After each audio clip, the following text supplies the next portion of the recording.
नमस्कार दोस्तों, आप सभी का स्वागत है अकाउंटलिस्ट चैनल पर।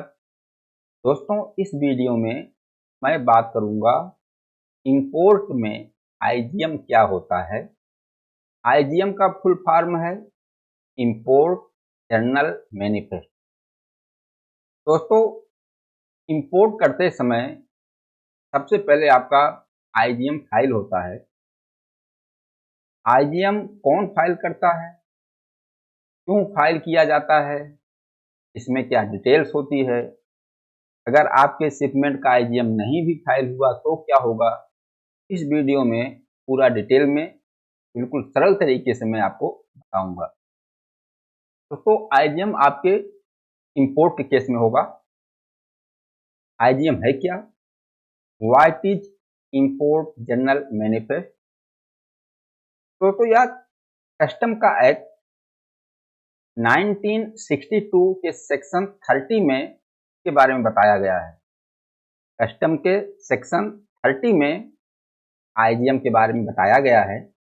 और इस सेक्शन में क्या कहा गया है, इस सेक्शन में कहा गया है कि जब भी आप कोई भी सामान इंपोर्ट करते हो, इंडिया में किसी दूसरी कंट्री से परचेज करते हो, और आपके सामान को जो भी लेकर आ रहा है, चाहे वह समुद्र के रास्ते आ रहा होगा तो शिप लेकर आ रही होगी, एयर के रास्ते आ रहा होगा, कोई भी एयरलाइन लेके आ रही होगी, या सड़क के मार्ग से आ रहा होगा, जो भी ट्रांसपोर्टर लेके आ रहा होगा, कस्टम कहता है कि आपको इंडिया में इंटर करने से 24 घंटे पहले हमें बताना होगा कि आप अपने इस जहाज में या अपने शिप में क्या माल लेके आ रहे हो, कितनी क्वांटिटी में लेके आ रहे हो, उसका पूरा जानकारी आपको कस्टम को देना होगा। और इसके लिए आपको एक डॉक्यूमेंट्स फाइल करना होता है। वह आपकी शिपिंग लाइन कंपनी भी जो होगी वह एक डॉक्यूमेंट्स फाइल करेगी, और उसी डॉक्यूमेंट्स को हम कहते हैं आईजीएम। आईजीएम एक लीगल डॉक्यूमेंट्स है। आप कुछ भी इंपोर्ट करोगे, बिना आईजीएम फाइल किए हुए आपके गुड्स का कस्टम क्लियरेंस नहीं हो सकता। तो क्या क्लियर हुआ?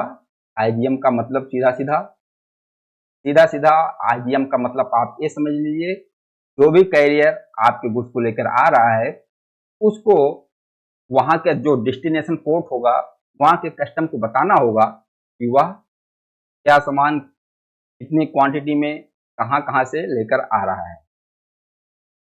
और इसको मैं आपको एक एग्जांपल से बताता हूं का रीजन क्या है, कस्टम आईजीएम क्यों फाइल करवाता है, इससे क्या फायदा होता है। दोस्तों, मान लीजिए आपका यह इंडिया का पोर्ट है, जहां पर शिप को लगना है। मैं एग्जांपल ले रहा हूं शिप का, जो समुद्र के रास्ते से आ रहे हैं इंडिया में।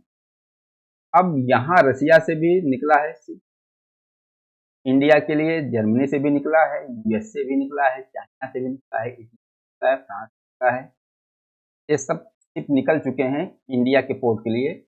इनको इंडिया में आना है, और यहाँ इंडिया के पोर्ट पर भी पहले से भी शिप लगा हुआ है। इस पोर्ट पर एक लिमिटेड जगह होगी, लिमिटेड बर्थ होगा, और पहले से भी वहाँ शिप लगे हुए होंगे। तो कस्टम कहता है कि हमें पहले से ही जानकारी होनी चाहिए कि कौन कौन से शिप आ रहे हैं, और फिर उसके हिसाब से कस्टम अपना आगे का मैनेजमेंट करेगा, प्रोसेस करेगा। जब उसको उसके पास रिकॉर्ड होगा, तभी तो वह आगे की कार्रवाई कर पाएगा, कौन सा शिप कौन सा बर्थ पे लगेगा, कहाँ लगेगा, कैसे लगेगा, सारा कुछ, जिससे कि आपका जो भी गुड्स इंपोर्ट हो रहा है कि कस्टम क्लियरेंस में लेट ना हो, देरी ना हो। ओके, अब यहाँ पर जो भी शिपमेंट इंडिया में पहुंचने वाले होंगे, उसके 24 घंटे के अंदर वो अपना डेटा कस्टम को दे देंगे। वाईसी गेट का कस्टम का वेबसाइट है, वहां जाके सारी डिटेल, अगर शिप लेके आ रहा तो बिल ऑफ लैडिंग होगा, बिल ऑफ लैडिंग नंबर में क्या आइटम है, कितनी क्वांटिटी है, क्या है, सारा डिटेल आईजीएम में फाइल कर देंगे। और इससे एक काम और होता है कि गवर्नमेंट के पास यह रिकॉर्ड मेंटेन हो जाता है कि इंडिया में कितना ज़्यादा इंपोर्ट हुआ, कौन सा सामान ज़्यादा इंपोर्ट हुआ, कौन से कंट्री से कितना इंपोर्ट हुआ। जब आईजीएम फाइल होता है तो यह भी रिकॉर्ड गवर्नमेंट के पास हो जाता है। कोई भी सामान आप इंपोर्ट करोगे बिना आईजीएम फाइल किए हुए उसको नहीं मिलेगी। यह क्लियर है। अगर मान लीजिए कि फाइल, ऐसा कस्टम क्यों बोलता है कि फाइल कीजिए, इसको एक जनरल तरीके से समझते हैं। मान लीजिए कि अब एक कस्टम को पता ही नहीं है कि कितनी जहाज कहाँ से क्या क्या सामान लेके आ रहे हैं, और यहाँ पोर्ट पर भी पहले से शिप लगे हुए हैं, अब यह भी यहाँ से भी सारे जहाज एक साथ आके पोर्ट पर पहुंच जाएंगे। तो ये बताइए फिर कैसे उसका मैनेज किया जाएगा, कौन से पोर्ट पे कौन सा जहाज लगेगा, कोई प्रोग्रामिंग ही नहीं है। तो इसीलिए मेन पर्पज ये है कि पहले से ही जानकारी कस्टम को होनी चाहिए। और जब एक बार shipping line company IGM file कर देगा ना, तो वहाँ जो इंपोर्टर होगा, उस इंपोर्टर का जो क्लियरिंग एजेंट होगा यानी सीएचए, जो उसके गुड्स को कस्टम से क्लियर करवाएगा, उस सीएचए के पास भी स्क्रीनशॉट पहुंच जाता है।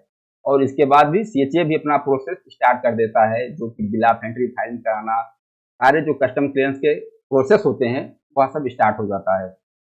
और जब आपकी बिल ऑफ एंट्री फाइल होती है, उस बिल ऑफ एंट्री पे सब IGM number, IGM date, inward date, सारा कुछ डिटेल होता है। तो दोस्तों इस तरीके से आपका आईजीएम फाइल होता है। आईजीएम फाइल करने का पर्पज ये है। और इसको आप चेक भी कर सकते हो, देख भी सकते हो कि आपका आईजीएम कहाँ फाइल हुआ है, क्या डिटेल उसमें है। मैं आपको इसका भी बता रहा हूँ किस तरीके से आप चेक कर सकते हो। और मैं एक आईजीएम का फॉर्मेट आपको भी दिखाता हूँ। देखिए जब आपका आईजीएम फाइल हो जाएगा, ये आपका सी, जो समुद्र के रास्ते आपका सामान आ रहा है, सी आईजीएम इंक्वायरी। देखिए यहाँ कुछ लिखा है, BL number, BL date, house BL number, house BL date, cargo movement, आपका कार्गो किस तरीके से आया, एलसी के जरिए आ रहा है, ग्रॉस वेट, यूनिट में, पैकेज, पोर्ट डेस्टिनेशन, कौन सा पोर्ट जहाँ पर उसको अनलोडिंग होना है, डिस्क्रिप्शन ऑफ गुड्स, क्या सामान है, सारा चीज आईजीएम में आपको इस तरीके से फाइल होगा। यहाँ देखिए जी, IGM number, IGM date, inward date, file number, gateway port, सारा डिटेल, वेसल नेम, वेसल, सारा कुछ डिटेल, कंटेनर डिटेल, अगर कितने कंटेनर है, सारी डिटेल आपके आईजीएम में आ जाएगी। और आप चेक कहाँ से कर सकते हो, आप ब्राउजर पे जाएंगे, ICE गेट पे क्लिक कर देंगे और सीधा शिपिंग बिल पे चले जाएंगे। अब इसके बाद ये जो कस्टम की साइट है IC गेट, ये ओपन हो गया। अब यहाँ सीधा आप देखिए एयर आईजीएम, सी आईजीएम, सी आईजीएम पे जाएंगे। अब यहाँ पर ये जो लोकेशन होगा, जिस पोर्ट पे वहाँ आपका गुड्स आ रहा है, पूरी लिस्ट है। यहाँ से कोई भी पोर्ट आप सिलेक्ट कर सकते हैं। मुंद्रा सिलेक्ट कर लिया या कोई भी पोर्ट सिलेक्ट कर लिया।